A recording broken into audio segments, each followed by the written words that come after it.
Thank you. Thank you. Ali, start us off.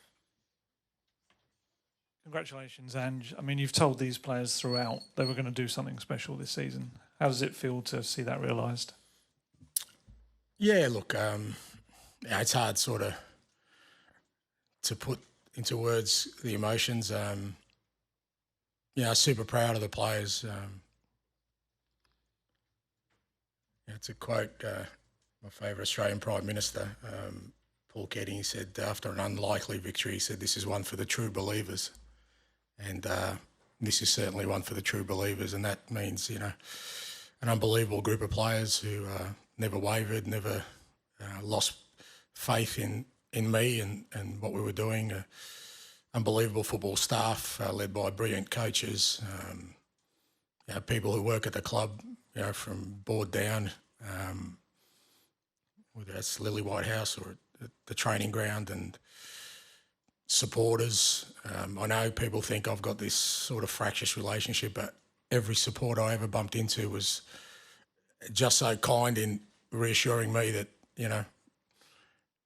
they believed in what I was doing. I'd never felt, I understand the disappointment we've put them through this year, particularly in the league, but just seeing them tonight, the impact it has on them. Some of them, it's obviously 17 years since our last trophy, 41 in Europe. Some of them have never had a night like this. So, but, it's a reward for them. And,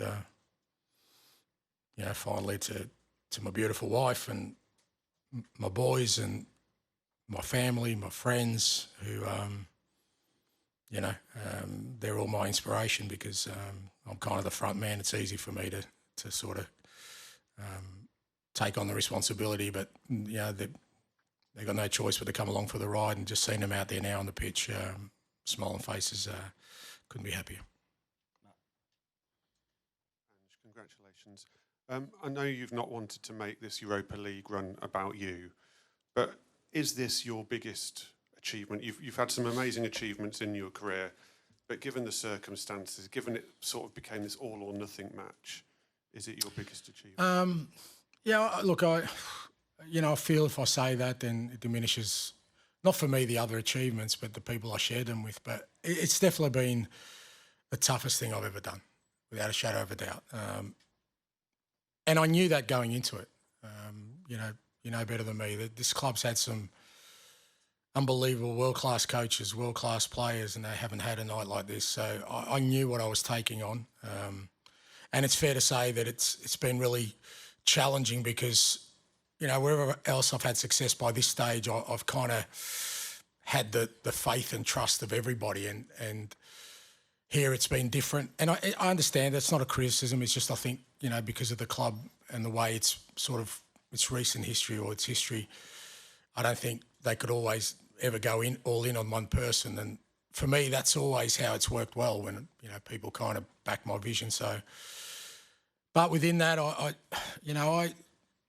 think when we got to sort of the end of January, the end of the transfer window, and I kind of assessed our situation, I just made a decision there and then that this was the trophy we were going to go for. And, it probably was at odds with what other people at the club sort of believed at the time we should do. And that's understandable.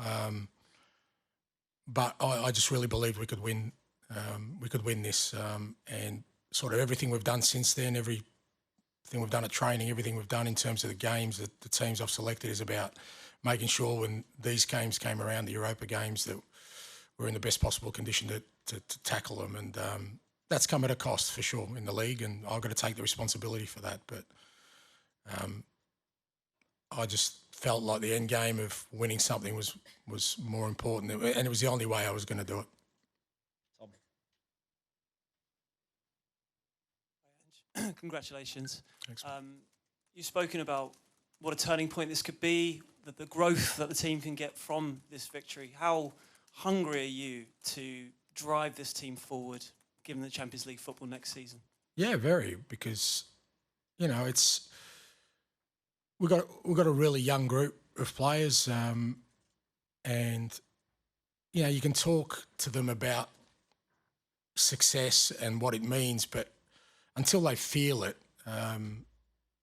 it doesn't become real. And I've got no doubt that all those boys tonight, having this feeling, will want this again. And to get it again, they're going to have to make similar sort of sacrifices. They've climbed the mountain now, so they know that what it takes to sort of get to where we are. And I think that does. It accelerates the opportunities to build a team that can be successful and competitive at the highest level for years to come. So, as I said yesterday, I still feel there's a lot of work to be done. I think that's quite obvious, but not as much work as people may think. People can bang on about our 20 league defeats and where we are, but they're missing the point of what we're trying to build here, or what I'm trying to do anyway. And I really feel that tonight can be a great platform for us to kick on. You said a minute ago that at the end of the January window you decided full focus on the Europa League. Does that explain the really sort of ruthless, efficient style that we've seen overcome Alkmaar, Frankfurt, Bodo Glimt, and now tonight? And how did you find the players kind of bought into that when that was planned? No, that wasn't part of it. But I've always treated, I've had a lot of success in my career, and not just sort of winning leagues, but also, in Australia, I grew up playing finals football to win the championship. So knockout football is always different. All my teams have always played a little bit different in knockout games, because that you've got to have a real clear game plan. Big games come down to moments. You've got to limit the moments of the opposition. You've got to change your approach. And the players embraced that, because, that was always going to be our approach in Europe, and it's why we did well in the Carabao Cup as well. We beat some decent teams in the Carabao Cup, including City, including United, and we beat Liverpool in the first leg, played a similar way.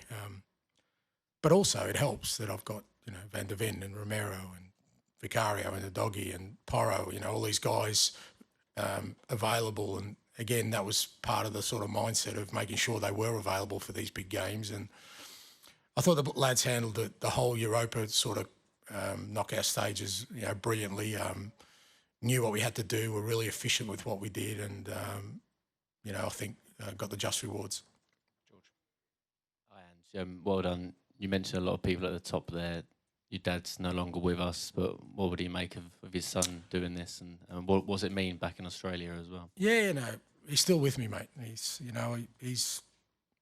His voice is in my head all the time, and as I get older, I look in the mirror, I see his face sometimes, which is frightening as it seems. He's with me all the time, mate. My dear mum's in Greece with my sister, and my nephews. I'm sure they're over the moon, and it's massive in Australia and in Greece. I've got family in both countries and friends in both countries, and they've been along for the journey the whole way. And it's hard because I'm big enough and ugly enough to take whatever comes my way, but they get hurt when people sort of come at me and they pay the price, particularly, those closest to me, my beautiful family and my friends, and, they want to defend me. And, I keep telling them it's a small price to pay when you have nights like this. And I've been fortunate. I've had plenty of nights like this, and just seeing them tonight. And I know everyone in Australia, they would have got up early in the morning. They'll be buzzing, and people in Greece, and more importantly, the people here with me. It's another special night we share together. Tom. Hi, Ange. Congratulations. You talk about backing your vision. I mean, how does a club let go of a manager who's just delivered them their first trophy in 41 years in European competition? Look, I think I said yesterday, I'm pretty kind of, not relaxed is not the word, because I'd be disappointed if we couldn't continue on this path.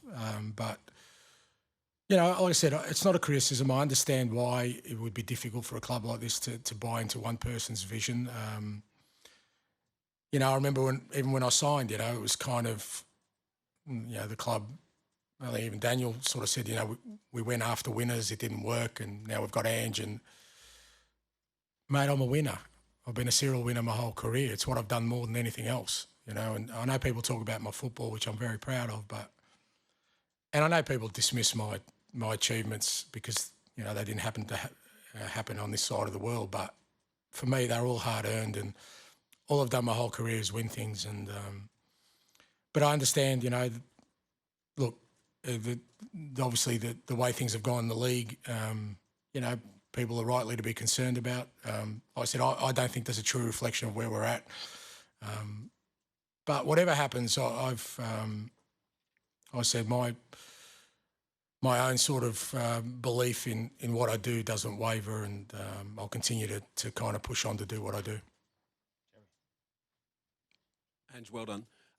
It was noticeable at the end, the players were celebrating with unbridled joy. You were standing back quietly. Is that just your style, or was there an element of relief as well? Oh, there's huge relief. I mean, you ask any manager, and I'm telling you that's the biggest feeling, because you carry the weight of responsibility. I mean, you know, I think this is maybe our 59th game or 60th game this year. That means me and Anthony have been in front of you guys 120 times, you know, plus the extras that we do. I mean, that's probably 150, 160 times I've been a spokesman for this football club this year. And I know everything I say is important. Fair to say I don't always get it right.